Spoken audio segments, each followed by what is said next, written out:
Dice así: en ese momento se acercaron a Jesús unos fariseos y le dijeron: sal de aquí y vete a otro lugar porque Herodes quiere matarte. Él les contestó: id y decidle a ese zorro: mira, hoy y mañana seguiré expulsando demonios y sanando a la gente, y al tercer día terminaré lo que debo hacer. Tengo que seguir adelante hoy, mañana y pasado mañana, porque no puede ser que muera un profeta fuera de Jerusalén. Jerusalén, Jerusalén, que matas a los profetas y apedreas a los que a ti se envían. ¿Cuántas veces quise reunir a tus hijos como reúne la gallina a sus pollitos debajo de sus alas, pero no quisiste?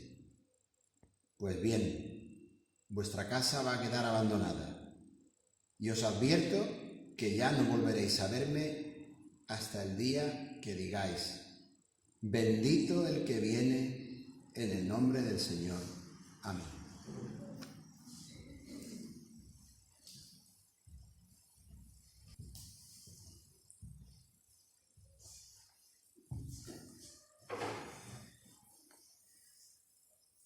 Te ruego, Señor, que mis torpes palabras puedan ser realmente, de la forma que tú determines, auténtica palabra proclamada.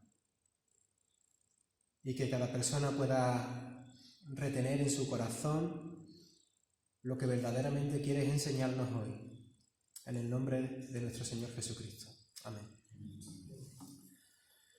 Bueno, ya veis que el mensaje de hoy está fundamentado en apenas 5 versículos, es una cosita corta, y además estos 5 versículos pueden dividirse en 2 partes que iremos viendo. Veremos en los versículos 31 al 33 un suceso de la vida pública de Jesús, de su ministerio itinerante, cuando todavía está camino a Jerusalén. Y en esa parte vemos como unos fariseos aparecen para prevenir a Jesús. No sabemos muy bien la intencionalidad, pero estos fariseos le dicen que se vaya, que se marche, o tal vez que deje de hacer lo que Jesús hace, porque Herodes tiene planificado matarle.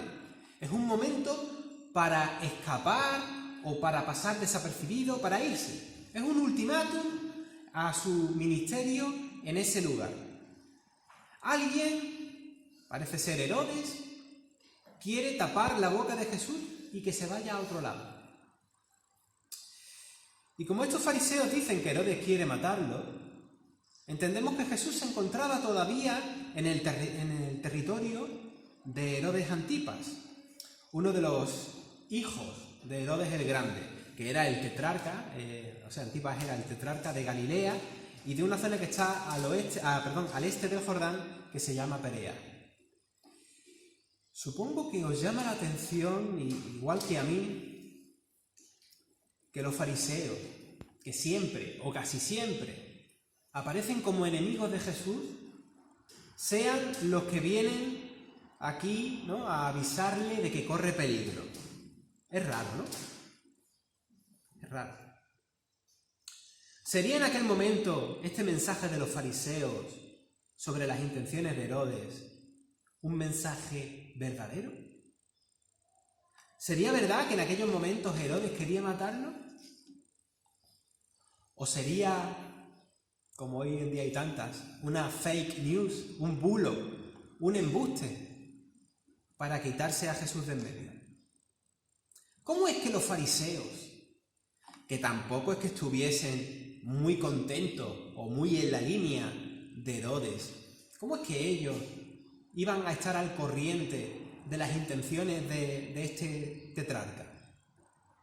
Podría ser, pero no lo sabemos. Si hacemos un poco de detectives, de investigadoras e investigadores, nos damos cuenta de algunas cosas.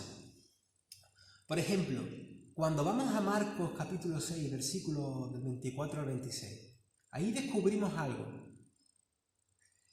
Es el pasaje que trata de Herodes y Juan el Bautista. Y bueno, aunque Juan el Bautista era un tipo problemático y molesto para Herodes, Herodes en realidad no podía matarlo así como así. Y cuando lo mata, es porque en su cumpleaños, delante de los magnates y altos funcionarios del ejército, la hija de Herodías, aprovechando que Herodes le había dicho, te juro que te voy a dar lo que me pidas, ¿no? Pues aprovechando esas circunstancias es cuando ella pide la cabeza de Juan. Y Herodes, claro, ha hecho una promesa y se ve obligado, según el relato, ¿no?, a cumplir esa promesa, aún sabiendo que el pueblo se le puede venir en contra, formando altercado. A Herodes le interesaba realmente que Juan el Bautista dejase de hacer su ministerio. Pero que muriese por culpa suya podría ser un error en su posición política, porque mucha gente del pueblo seguía a Juan el Bautista y podían formar revuelta o lo que fuera. Y con Jesús pasaba lo mismo, ya la fama de Jesús se había acrecentado. Después de esa experiencia con Juan el Bautista, a lo mejor no habría sido muy lógico que Herodes hubiese expresado la misma intención con Jesús. ¿O sí? No sé, quién sabe. Lo mismo la amenaza de Jesús se hace más creíble. Como se ha quitado de en medio a Juan el Bautista, al decir esto, pues es más creíble la amenaza, ¿no? Puede ser. Pero es posible, o es bastante posible, que estos fariseos que le dan a Jesús esta noticia estén engañando intencionalmente a Jesús para que se vaya de ese lugar. Porque luego sabemos, y seguimos con esta actitud de ser detectives, que Herodes, en realidad, más que ganas de matar a Jesús, lo que tenía era mucha curiosidad por saber quién era Jesús.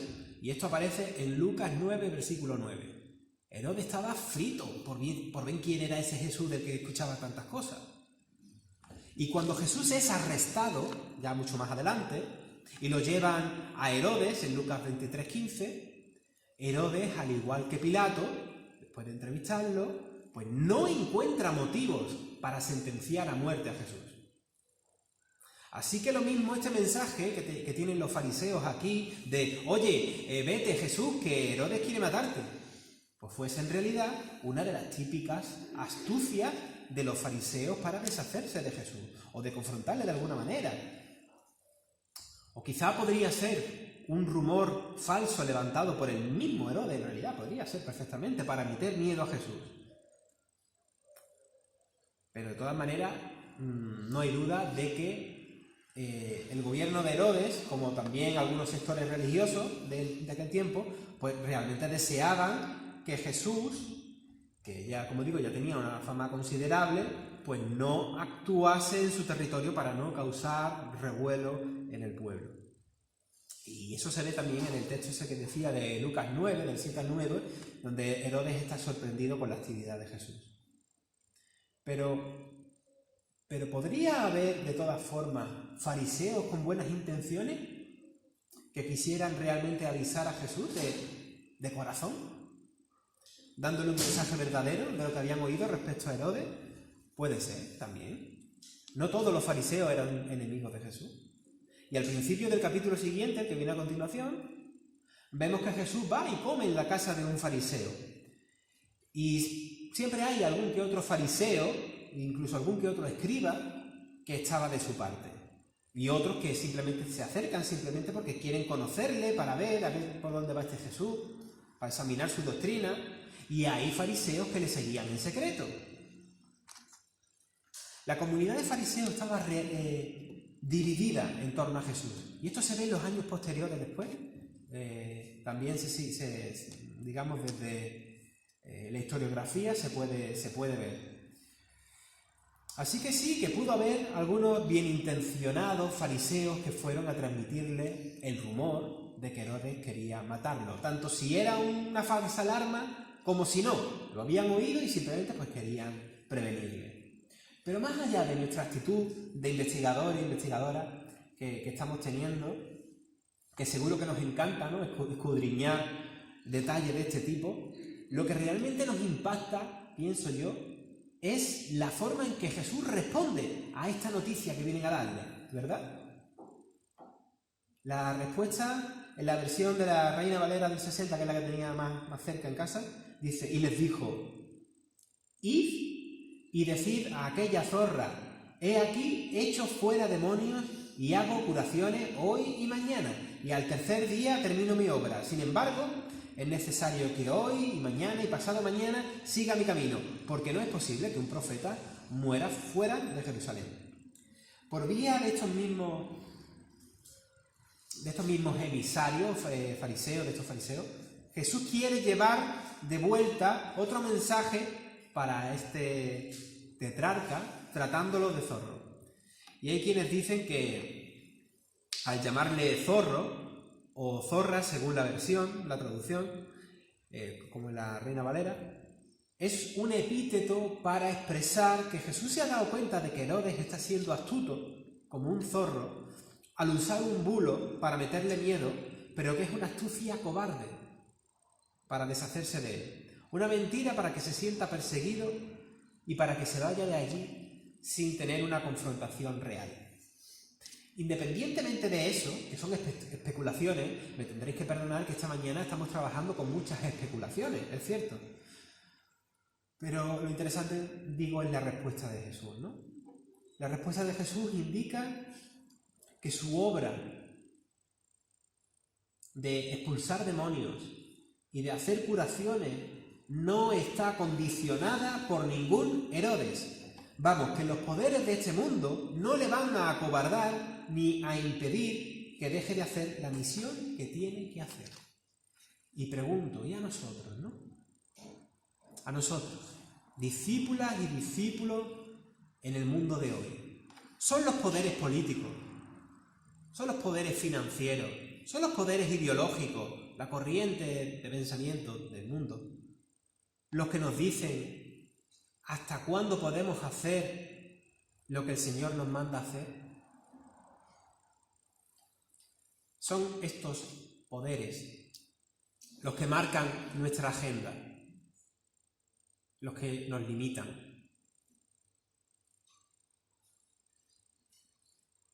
Espero que no, o esforcémonos en que no. Nosotros tenemos un Señor que no es ningún Herodes ni ningún sistema humano, por bueno que sea. Por supuesto que muchos de estos poderes injustos tratan de frenar la acción de Dios en el mundo. Y aparte de las oraciones que hemos hecho, te das cuenta de tantas situaciones nocivas, malignas, cómo el propio Evangelio en muchos lugares es frenado, cuántos cristianos siguen muriendo a día de hoy, martirizados a causa de su fe. Hay muchos poderes injustos que tratan de hacer la acción de Dios en el mundo, que la acción de Dios en el mundo va de muchas maneras. Todo lo que es bueno viene de Dios, ¿no?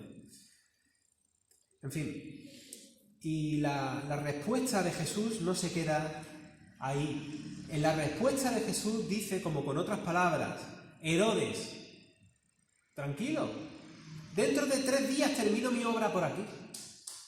Pero es necesario que hoy y mañana y pasado mañana siga haciendo lo que estoy haciendo y siga mi camino a Jerusalén. Mira, Herodes, aquí es Dios el que pone los tiempos, no tú. Pero no te preocupes, que en 3 días ya he terminado por aquí. Y además Jesús no esconde que su obra debe terminar en Jerusalén, como muchos profetas del pasado que daban mensaje en nombre de Dios. Porque además Jesús sabe que Él mismo, Él es mensaje. Mensaje que se entrega, mensaje que llega, mensaje que se recibe y mensaje que una vez entregado y bien y completamente entregado, da su fruto. Además un fruto que fructífera, ¿sí? No, que brota o que en la vida de las personas. Y cuando recordamos a los mártires del pasado y de un pasado muy reciente, o del presente en otros países del mundo, podemos afirmar que sus muertes tampoco son en vano. La militancia auténtica de las personas cristianas que asumen un compromiso real con el reino de Dios y que se topan de frente con los poderes chungos de este mundo, siempre van a encontrar ahí oposición. Esta semana compartía una frase con una hermana, una frase de San Juan María Vianney, creo que se dice, del siglo XIX, que dice: si en tu caminar no te golpeas de frente con el diablo, lo decía así, es porque estás caminando en la misma dirección que él. El cristiano o la cristiana está continuamente en oposición a los poderes que gobiernan este mundo. Vamos a contracorriente.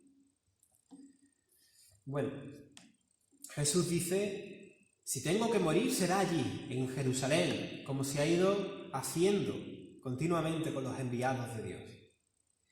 Como explica también en la parábola de los labradores homicidas, si la recordamos, ¿verdad? Han matado a los profetas a lo largo de la historia, también matarán al dueño de la finca, al hijo del dueño de la finca, perdón.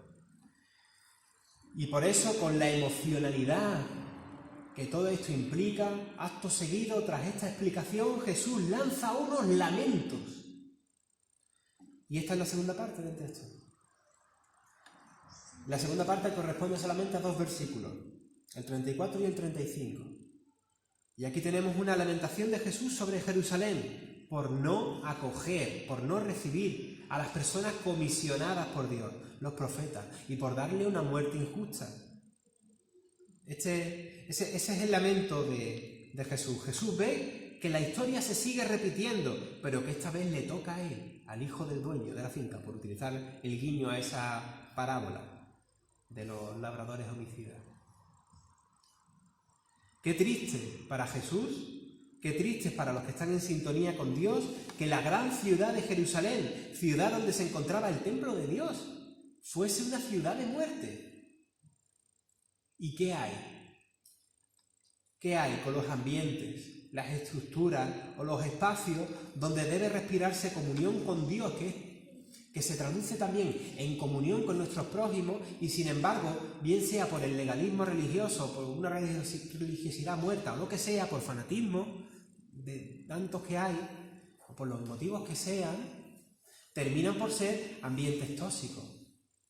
Y me acuerdo de lo del libro de Aline, de la experiencia que ella ha tenido en ambiente supuestamente cristiano, donde debería ser un ambiente de protección, un ambiente de comunidad, y machacarse los unos a los otros.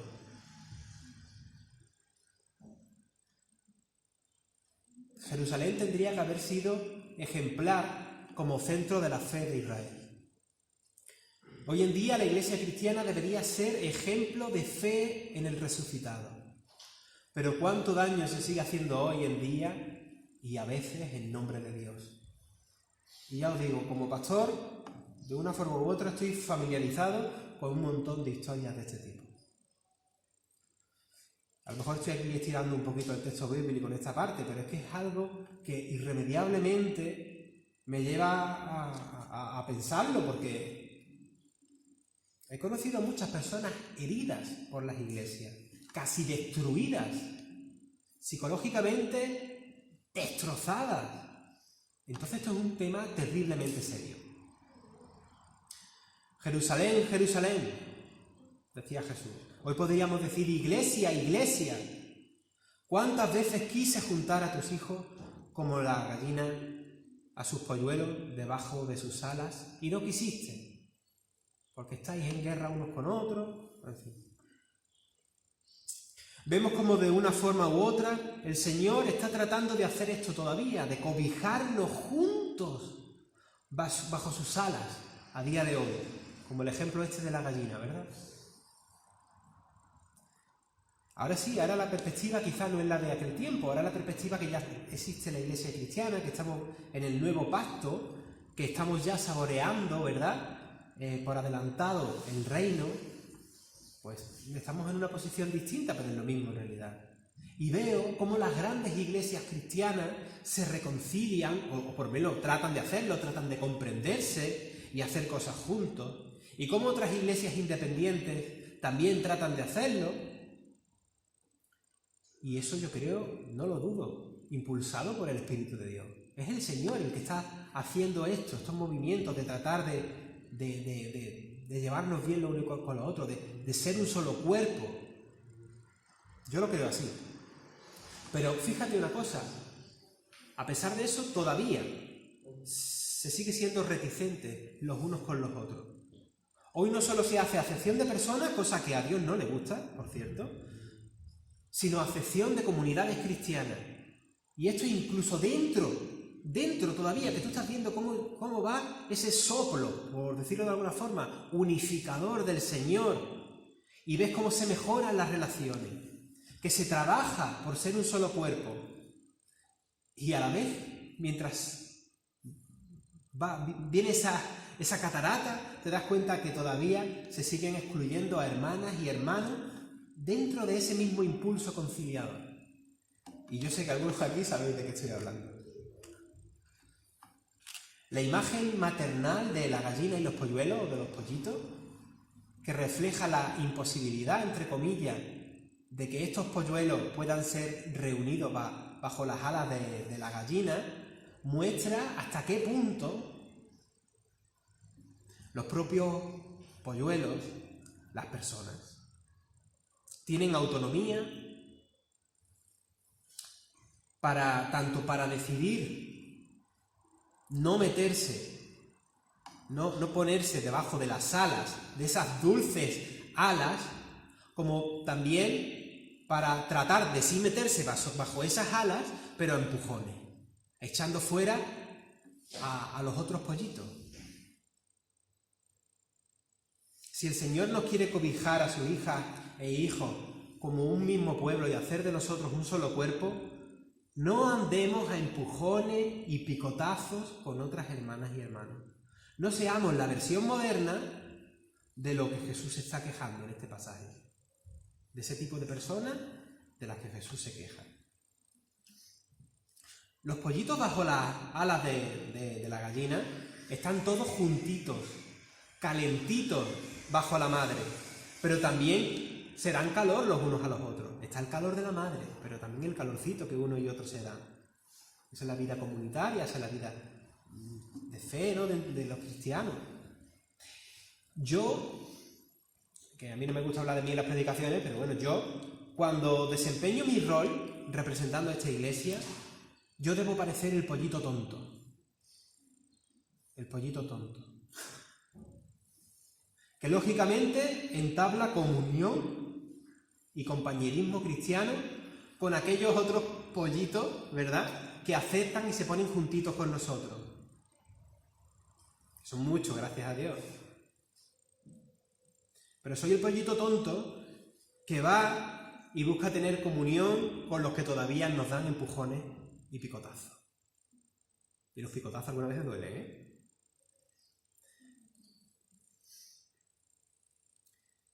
Hoy somos la iglesia del Señor. Estamos hablando de la iglesia del Señor. Si somos de un mismo espíritu, la fraternidad y la unidad bajo esas alas, pues se logrará. Se logrará. Si el espíritu ya no es el mismo, pues probablemente no se pueda. Pero por lo que a nosotros nos toca, en vez de huir de la confrontación, en vez de huir de los Herodes, o de los mensajes de miedo, de división o de rechazo, como Jesús en aquel momento, acentuemos nuestro objetivo. A ti te toca vivir el reino de Dios y su justicia. Y cuando realmente estoy viviendo conforme a los parámetros del reino de Dios, entonces voy a recibir oposición y rechazo de muchas formas. Pero yo por eso no me voy a amedrentar. Yo sé con quién voy. Yo sé lo que tengo que hacer. Si como polluelos, como pollitos, estamos invitados a estar bajo las alas maternales de esa protectora gallina, ¿no?, que representa a Dios en la metáfora que Jesús usa, yo no puedo estar actuando en contra de lo que representan esas alas incluyentes. Bienaventuradas las personas que, como esos pollitos, se dejan abrazar bajo el ala maternal y protectora de la gallina. Bienaventurados y bienaventuradas quien en vez de rechazar a otros, los acompaña para compartir juntos el calorcito del ala materna.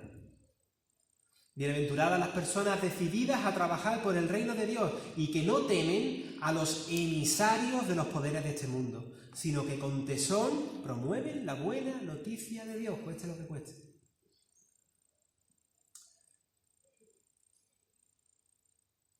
En fin. Digo cosas que parecen fáciles cuando se dicen desde el púlpito, pero no es fácil. No es fácil. Señor, danos la valentía para hacer tu voluntad, venga lo que nos venga. Danos siempre el discernimiento de tu Espíritu para actuar con denuedo en las circunstancias difíciles. Son muchas. Gracias, Señor, por tu voluntad de acogernos y arroparnos como las calentitas y maternales alas de esa gallina del ejemplo. Ay, ayúdanos a trabajar nuestro carácter y nuestros prejuicios para no empujar a otras hermanas y hermanos fuera de tus alas. No permita, Señor, que nosotros nos pongamos a dar picotazos a otros. Te lo rogamos, Señor, por Cristo nuestro Señor. Amén. Que la gloria sea del Señor.